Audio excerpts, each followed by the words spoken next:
दोस्तों नमस्कार। यह है मार्गदर्शन फॉर सिविल सर्विसेज। मैं अनुराग चौधरी। दोस्तों आज की वीडियो में आप पढ़ेंगे राजनीति विज्ञान और नागरिक शास्त्र से संबंधित महत्वपूर्ण प्रश्नों की श्रृंखला का भाग 9। इसमें हम उत्तर प्रदेश जीआईसी प्रवक्ता, गवर्नमेंट डिग्री कॉलेज प्रवक्ता, टीजीटी पीजीटी, एलटी ग्रेड, उच्चतर शिक्षा सेवा चयन आयोग द्वारा आयोजित असिस्टेंट प्रोफेसर और नेट जेआरएफ परीक्षाओं के लिए महत्वपूर्ण प्रश्नों को कवर करेंगे, जो आपकी आगामी परीक्षाओं के लिए बहुत ही महत्वपूर्ण है। आप इन प्रश्नों को तैयार कर लीजिए। दोस्तों आज की वीडियो में हम राजनीति विज्ञान के महत्वपूर्ण अवधारणा उदारवाद से संबंधित महत्वपूर्ण प्रश्नों को सॉल्व करेंगे। तो आइए शुरू करते हैं आज का वीडियो। दोस्तों आज की वीडियो का पहला प्रश्न है, उदारवाद निश्चित दर्शन कब बना था? उदारवाद यानी लिबरलिज्म कब एक निश्चित दर्शन बना था? ऑप्शन है आपके 17वीं शताब्दी, 18वीं शताब्दी, 19वीं शताब्दी और वर्तमान शताब्दी।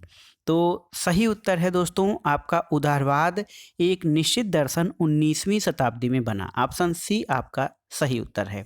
दोस्तों उदारवाद को निश्चित दर्शन के रूप में स्थापित करने का श्रेय जे.एस. मिल, एडम स्मिथ, हर्बर्ट स्पेंसर आदि विचारकों को जाता है। और उदारवादी विचारकों की मुख्य विशेषता ये है कि ये व्यक्तिगत स्वतंत्रता और राज्य की सत्ता को परस्पर विरोधी मानते हैं और इस कारण ये इस निष्कर्ष पर पहुंचते हैं कि सर्वोत्तम राज्य वो है जो न्यूनतम शासन करता है। तो आप याद कर लीजिएगा, उदारवाद एक निश्चित दर्शन 19वीं शताब्दी में बना था। अगला प्रश्न देखते हैं दोस्तों, राज्य की प्रकृति और कार्यों की उदारवादी अवधारणा का सर्वोत्तम प्रतिपादन किसकी रचनाओं में पाया जाता है? ऑप्शन है आपके John Locke, Karl Marx, Bernard Bosanquet या फिर नॉर्मन एंजल। तो दोस्तों राज्य की प्रकृति और कार्यों की उदारवादी अवधारणा का सर्वोत्तम प्रतिपादन जॉन लॉक के रचनाओं में पाया जाता है। जॉन लॉक को उदारवाद की आत्मा या उदारवाद का जनक भी कहा जाता है। दोस्तों उदारवाद के विकास में जॉन लॉक की भूमिका बहुत ही महत्वपूर्ण है और इसके बारे में एक विचारक हैं यम सेलिगर। इन्होंने कहा है कि लॉक ऐसा पहला राजनीतिक दार्शनिक था जिसने आधुनिक उदारवाद को चिंतन की विस्तृत और प्रभावशाली पद्धति के रूप में स्थापित किया था। अगला प्रश्न है, किसे उदारवाद का जनक माना जाता है? तो हमने पढ़ लिया है, उदारवाद का जनक जॉन लॉक को माना जाता है। ऑप्शन सी आपका सही है। और अगला प्रश्न है, इंग्लिश उदारवाद में समष्टिवादी विद्रोह के प्रणेता कौन थे? ऑप्शन है आपके ग्रीन, ब्रेडले, बोसांके, उपर्युक्त सभी। तो दोस्तों अंग्रेजी उदारवाद में समष्टिवादी विद्रोह के प्रणेता इसमें से उपर्युक्त सभी थे। और इंग्लिश उदारवादी परंपरा में आदर्शवाद को स्वीकार्य बनाने का श्रेय ग्रीन, ब्रेडले और बोसांके ने किया था। और इंग्लैंड में आदर्शवादी आंदोलन पूर्ण रूप से जर्मन आदर्शवाद की उपज था ऐसा नहीं कहा जा सकता है, क्योंकि ऑक्सफोर्ड के आदर्शवादियों को कांट और हीगल की अपेक्षा प्लेटो और अरस्तु से प्रेरणा मिली थी। अगला प्रश्न है दोस्तों, निम्नलिखित में से कौन सा एक सही वक्तव्य है? ऑप्शन क्या है आपके? ऑप्शन है एक कल्याणकारी राज्य का समाजवादी राज्य होना आवश्यक है, ये सही नहीं है। एक पूंजीवादी राज्य भी एक कल्याणकारी राज्य हो सकता है, सही है। एक समाजवादी राज्य एक उदारवादी राज्य हो सकता है, सही नहीं है। और एक उदारवादी राज्य को उत्पादन के साधनों पर नियंत्रण रखना चाहिए, ये भी सही नहीं है। तो सही उत्तर है कि एक पूंजीवादी राज्य ये भी एक कल्याणकारी राज्य हो सकता है, अन्य तीनों कथन सही नहीं है। तो दोस्तों एक पूंजीवाद राज्य भी एक कल्याणकारी राज्य हो सकता है। और सबसे पहले कल्याणकारी राज्य की अवधारणा का जो प्रारंभ है वो 1943 के बेवरेज रिपोर्ट में इसमें से 5 महाबुराइयों जैसे अज्ञानता, अभाव, नशाखोरी, बीमारी और बेरोजगारी से निपटने के लिए राज्य की भूमिका पर बल दिया गया था। और बेवरेज रिपोर्ट जो 1943 की थी उसी से कल्याणकारी राज्य की उद्भव या कल्याणकारी राज्य की संकल्पना का सबसे पहले प्रतिपादन माना जा सकता है। अगला प्रश्न है, नव उदारवाद या नियो लिबरलिज्म के प्रवर्तक कौन थे? ऑप्शन है आपके दुर्खीम, नॉजिक, राल्स या फिर उपर्युक्त सभी। तो दोस्तों नव उदारवाद के प्रवर्तक रॉबर्ट नोजिक को माना जाता है। और नव उदारवाद समकालीन विश्व में हस्तक्षेप की नीति या लेसेज फेयर की नीति को फिर से लागू करने की बात करता है। और 9 उदारवाद ये मानता है कि कल्याणकारी राज्य आर्थिक विकास में बाधा है। ये प्रतिभाशाली और कर्मठ वर्गों पर भारी कर लगाकर अयोग्य और अकर्मण्य लोगों का इसमें पोषण किया जाता है। और 9 उदारवाद की ये विचारधारा अमेरिका और ब्रिटेन में विशेष रूप से लोकप्रिय हुई और इसके प्रमुख प्रवर्तकों में रॉबर्ट नोजिक का नाम आता है। तो याद रखिएगा, 9 उदारवाद या नियो लिबरलिज्म के प्रवर्तक रॉबर्ट नोजिक हैं। अगला प्रश्न है, देखते हैं दोस्तों। अगला प्रश्न सूची 1 का सूची 2 से सुमेलन कराना है। यहाँ पर देखिए, जो परंपरागत उदारवाद है ये राज्य को एक आवश्यक बुराई मानता है। यहाँ पर मिलान कर सकते हैं। देखिए, परंपरागत उदारवाद राज्य को एक आवश्यक बुराई मानता है। हीगलवादी आदर्शवाद जो है ये नैतिकता और विधिकता की अभिव्यक्ति है। और मार्क्सवाद राज्य को उत्पीड़क संस्था मानता है। और उदारवादी आदर्शवाद जो है राज्य को एक आवश्यक भलाई मानता है। तो इस प्रकार से आप सही मिलान कर सकते हैं। तो किस प्रकार से परंपरागत उदारवाद राज्य को एक आवश्यक बुराई मानता है, उदारवादी आदर्शवाद आवश्यक भलाई मानता है, हीगलवादी आदर्शवाद नैतिकता और विधिकता की अभिव्यक्ति मानता है राज्य को, और मार्क्सवाद राज्य को एक उत्पीड़क संस्था मानता है जिसमें कि जो पूंजीपति वर्ग है वो मजदूर वर्ग का या सर्वहारा वर्ग का शोषण करता है। अगला प्रश्न है, कौन 9 उदारवाद का प्रमुख तर्क नहीं है? तो ऑप्शन है आपके, बाजार संसाधनों का सर्वोत्तम इस्तेमाल करता है, ये सही है।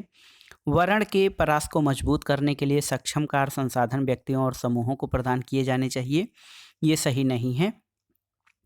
और एक योजनाबद्ध अर्थव्यवस्था अकुशल और अपव्ययी होती है, ये 9 उदारवाद का तर्क है। और वो मानता है कि निजी क्षेत्र के प्रभुत्व वाली किसी अर्थव्यवस्था का उत्पादन और प्रयोग में ज्ञान और प्रौद्योगिकी का विनियोजन अपव्ययित और अपेक्षाकृत अधिक प्रभावी होता है। तो सही उत्तर है दोस्तों, 9 उदारवाद का तर्क ये नहीं है कि वर्णवाद के परास को मजबूत करने के लिए सक्षम कार्य संसाधन व्यक्तियों और समूहों को प्रदान किए जाने चाहिए।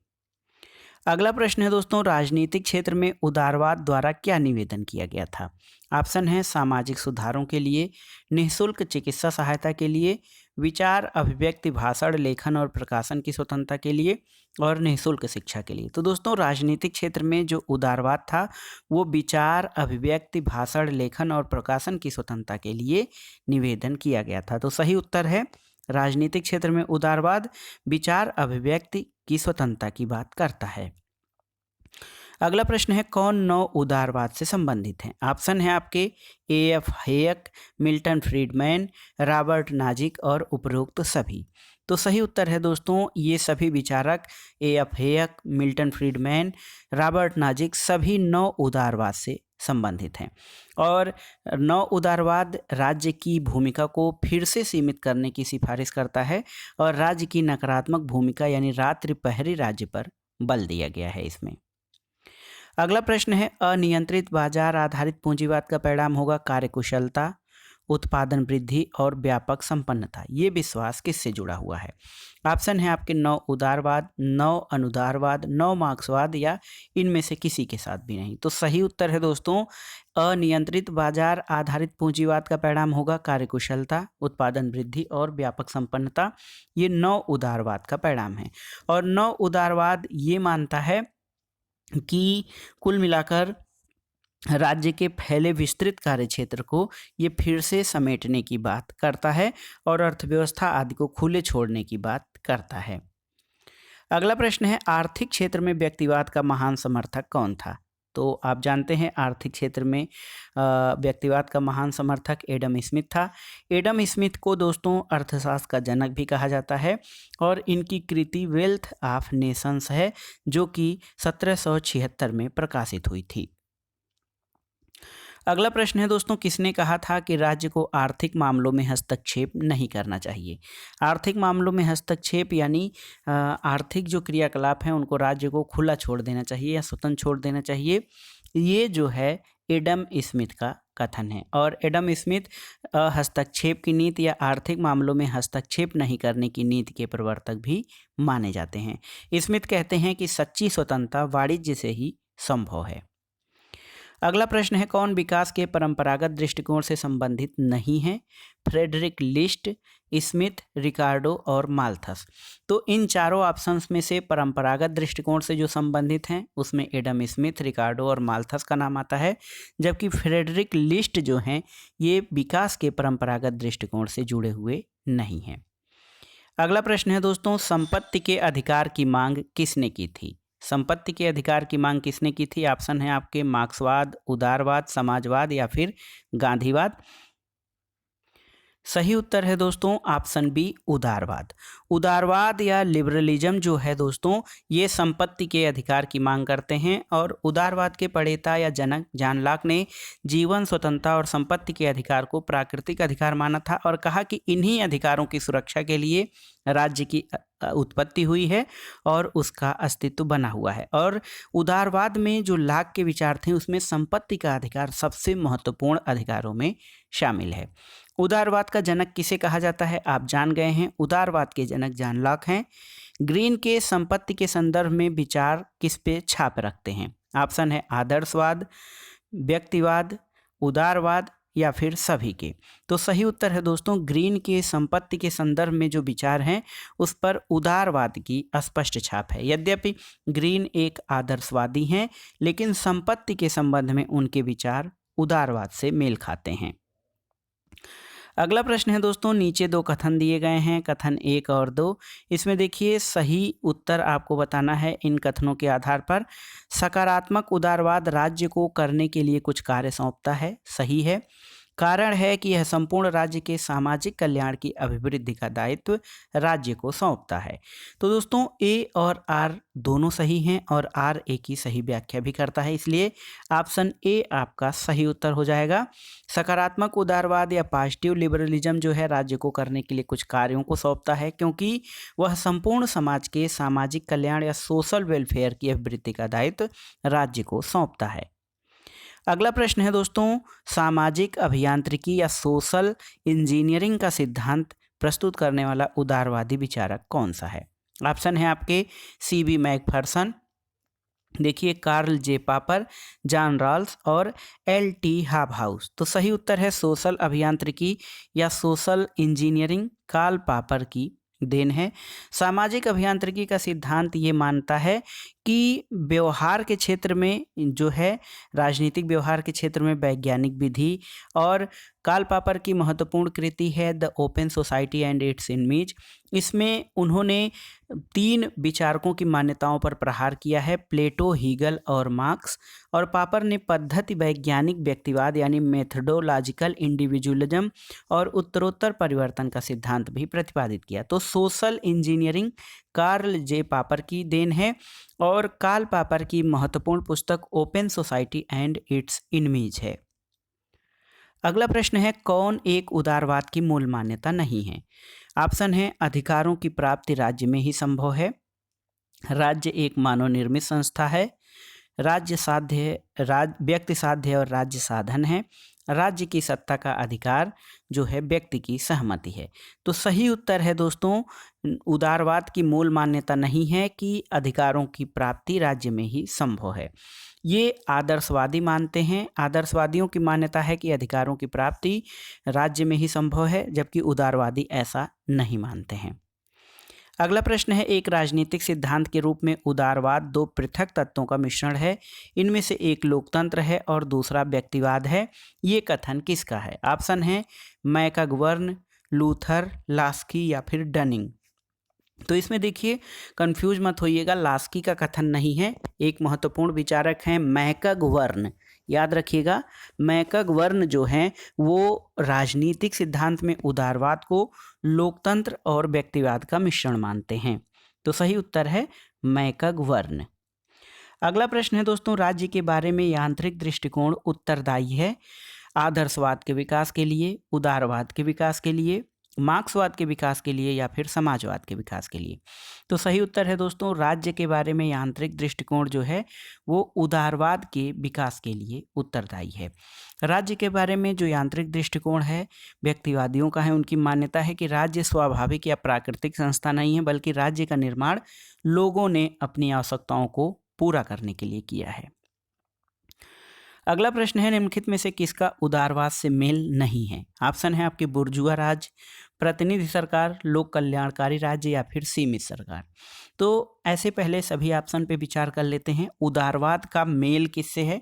उदारवाद प्रतिनिधि सरकार, लोक कल्याणकारी राज्य और सीमित सरकार की बात करता है, लेकिन बुर्जुआ राज्य जो है दोस्तों ये मार्क्सवाद की मान्यता है, इसलिए ये उदारवाद से मेल नहीं खाता है। अगला प्रश्न है, कौन सिद्धांत राज्य के रात्रि के पहरेदार की भूमिका का समर्थन करता है? तो ऑप्शन है आपके कल्याणकारी राज्य का सिद्धांत, उदारवादी सिद्धांत, समाजवादी सिद्धांत या फिर आदर्शवादी सिद्धांत। तो दोस्तों रात्रि प्रहरी राज्य इस बात की जो है वकालत उदारवादी सिद्धांत कहता है। उदारवादी सिद्धांत मानता है कि राज्य एक आवश्यक बुराई है, राज्य का निर्माण सब व्यक्तियों ने मिलकर सबके व्यक्तिगत लाभ के उद्देश्य से किया है, इसलिए राज्य साधन है और व्यक्ति साध्य है। चूंकि व्यक्ति स्वतंत्र होता है, अपने हित का सर्वोत्तम निर्णायक है, इसलिए राज्य को व्यक्तियों के स्वैच्छिक गतिविधियों में कम से कम हस्तक्षेप करना चाहिए और ऐसा उदारवाद की मान्यता है। अगला प्रश्न देखते हैं दोस्तों, राज्य के बारे में आंतरिक दृष्टिकोण उत्तरदायी है? तो सही उत्तर है उदारवाद के विकास के लिए जो राज्य के बारे में आंतरिक दृष्टिकोण है वो उत्तरदायी है। अगला प्रश्न है, निम्नलिखित में से किसका उदारवाद से मेल नहीं है? ऑप्शन है आपके बुर्जुआ राज्य, प्रतिनिधि सरकार, लोक कल्याणकारी राज्य या सीमित सरकार। देखिए ये प्रश्न दोबारा दोहराया है, तो उदारवाद से बुर्जुआ राज्य मेल नहीं खाता है। रात्रि के प्रहरीदार की भूमिका का समर्थन ये उदारवादी राज्य का मुख्य है।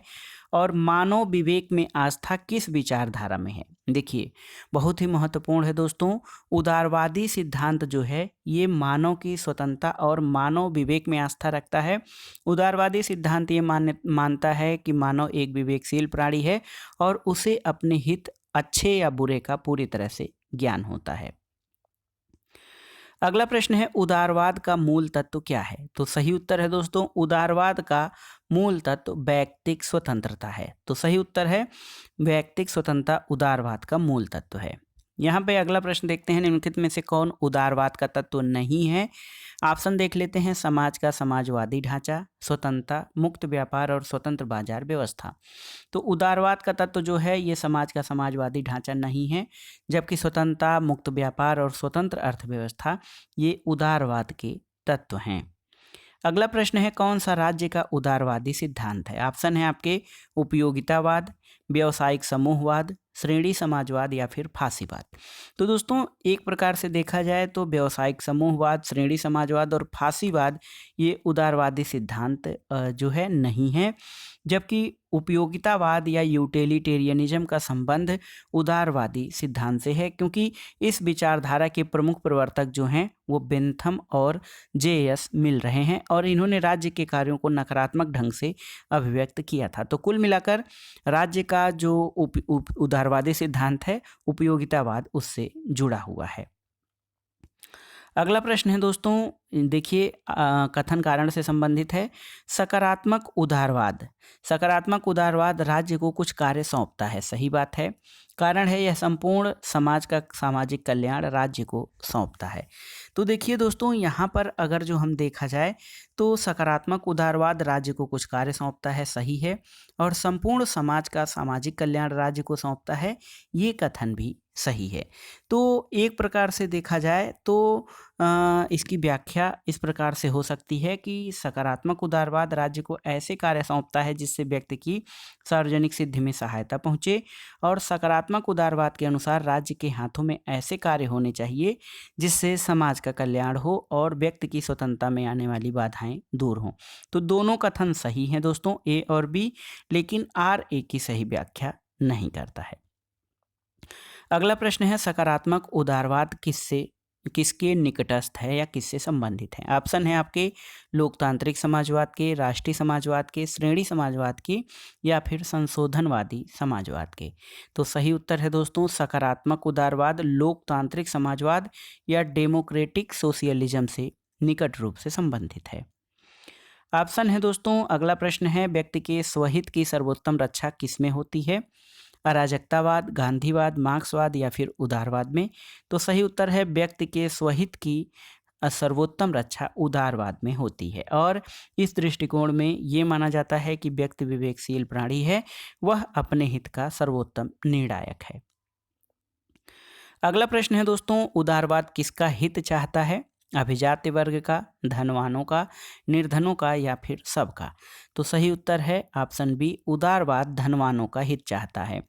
जो लाक को उदारवाद का प्रवर्तक माना जाता है और उदारवाद की व्याख्या में लाक ने जीवन स्वतंत्रता और संपत्ति के अधिकार को सर्वाधिक महत्वपूर्ण अधिकार माना है और वो कहता है कि राज्य को व्यक्ति के संपत्ति के अधिकार में आने वाली बाधाओं को दूर करना चाहिए। अगला प्रश्न है दोस्तों, कौन सा सही सुमेलित है? देखिए, उदारवाद मिश्रण है लोकतंत्र और व्यक्तिवाद का, तो ये आपका सही कथन है।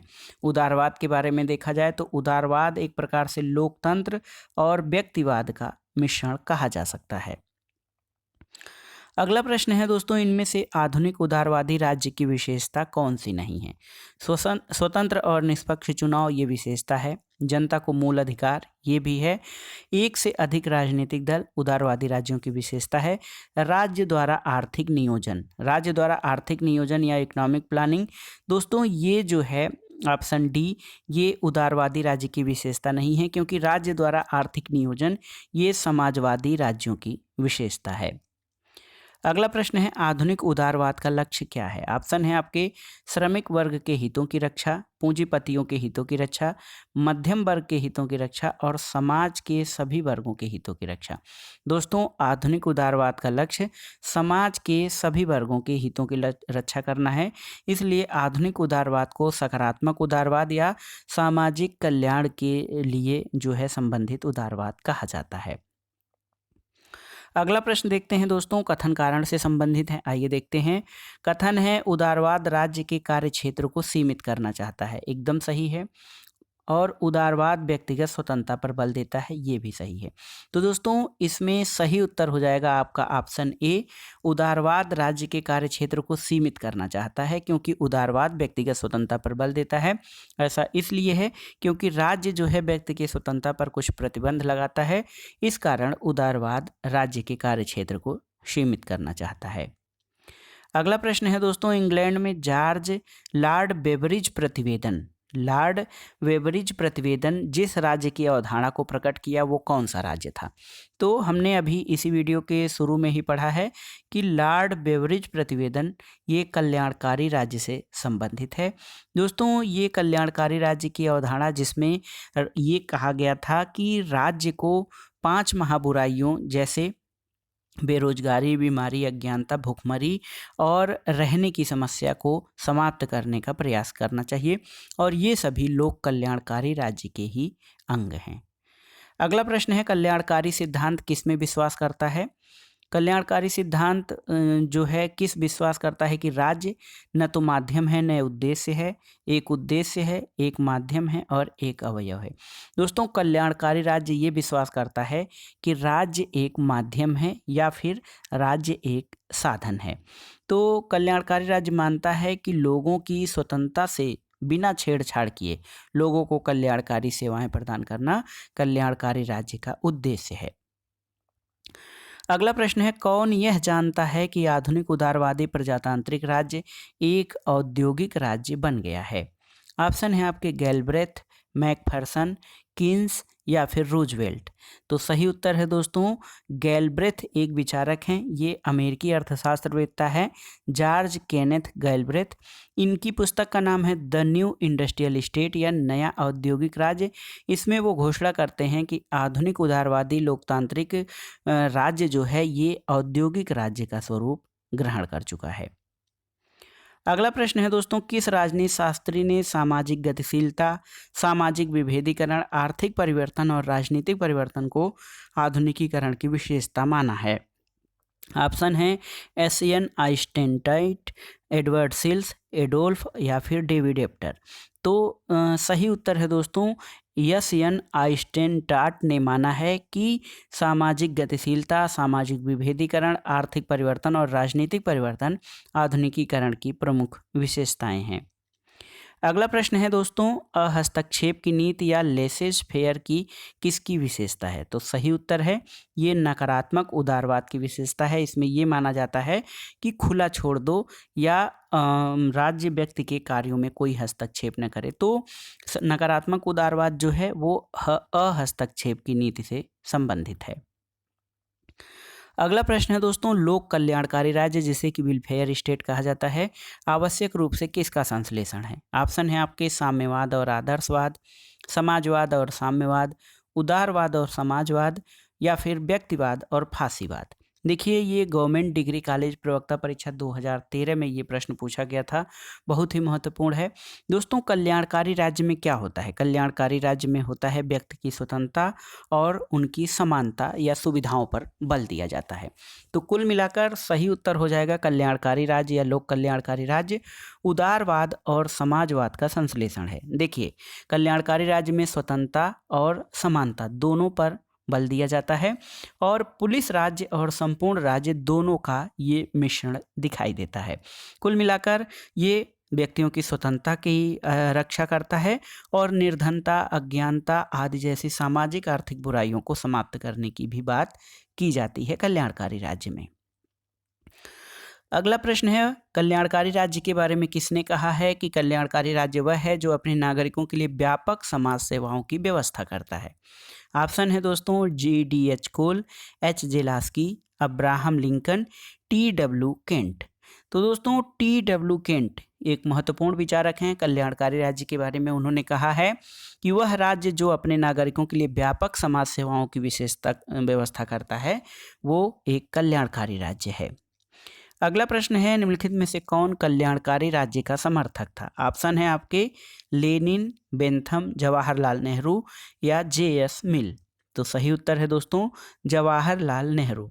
भारत के प्रथम प्रधानमंत्री जवाहरलाल नेहरू इंग्लैंड के फेबियन समाजवादी विचारकों से प्रभावित थे और उनका विश्वास लोकतांत्रिक समाजवाद में था।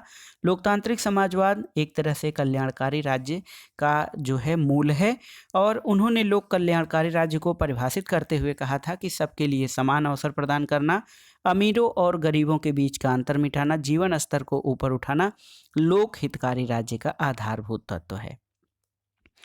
अगला प्रश्न है दोस्तों, यहाँ पर लोक हितकारी राज्य की कुछ परिभाषाएं देख लेते हैं। T.W. केंट के अनुसार लोक हितकारी राज्य वह है जो अपने नागरिकों के लिए व्यापक समाज सेवाओं की व्यवस्था करता है। डॉक्टर अब्राहम के अनुसार कल्याणकारी राज्य वह है जो अपनी आर्थिक व्यवस्था का संचालन आय के अधिकाधिक समान वितरण के उद्देश्य से करता है। और D.L. हाबमैन के अनुसार कल्याणकारी राज्य दो अतिथियों में एक समझौता है जिसमें एक साम्यवाद है और दूसरी तरफ अनियंत्रित व्यक्तिवाद। तो याद रखिएगा, D.L. हाबमैन का विचार है कि कल्याणकारी राज्य साम्यवाद और अनियंत्रित व्यक्तिवाद के बीच एक समझौता है। अगला प्रश्न है दोस्तों, कल्याणकारी राज्य वस्तुतः किसका मिश्रण है? तो सही उत्तर है उदारवाद और समाजवाद का। आपने पढ़ लिया है। कल्याणकारी राज्य वस्तुतः मिश्रण है। देखिए, कई बार ये प्रश्न पूछा गया है। तो ये उदारवाद और समाजवाद का मिश्रण है। उदारवाद या समाजवाद या व्यक्तिवाद या समाजवाद का मिश्रण कल्याणकारी राज्य है। अगला प्रश्न है, देखिए, लोक कल्याणकारी राज्य अनिवार्यतः एक संश्लेषण है। तो किसका? समाजवाद और उदारवाद। उदारवाद और समाजवाद का संश्लेषण है, लोक कल्याणकारी राज्य है। देखिए, हम लोगों ने एक प्रश्न पढ़ा है, अब तो हमको याद है कि आपको याद हो जाना चाहिए ये प्रश्न।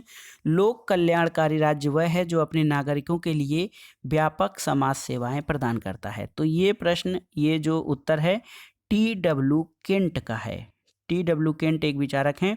उनका है कि उन्होंने कहा है कि कल्याणकारी राज्य वह है जो अपने नागरिकों के लिए व्यापक सामाजिक सेवाओं की व्यवस्था करता है। लेकिन इसमें जो ऑप्शन आप देख लीजिए, मैकाइवर, अब्राहम, लास्की और कांट, इनमें से कोई भी सही नहीं है। तो इसमें स्टार उत्तर दिया है। आप याद रखिएगा T.W. केंट। केंट का आरओ आता है, तो आप याद रखिएगा T.W. केंट मानते हैं कि कल्याणकारी राज्य वह है जो अपने नागरिकों के लिए व्यापक समाज सेवाओं की व्यवस्था करता है। अगला प्रश्न, फ्रांसिस फुकुयामा। दोस्तों, फ्रांसिस फुकुयामा का नाम इतिहास के अंत विचारधारा से जुड़ा हुआ है। इतिहास के अंत का जो सिद्धांत है फ्रांसिस फुकुयामा की देन है।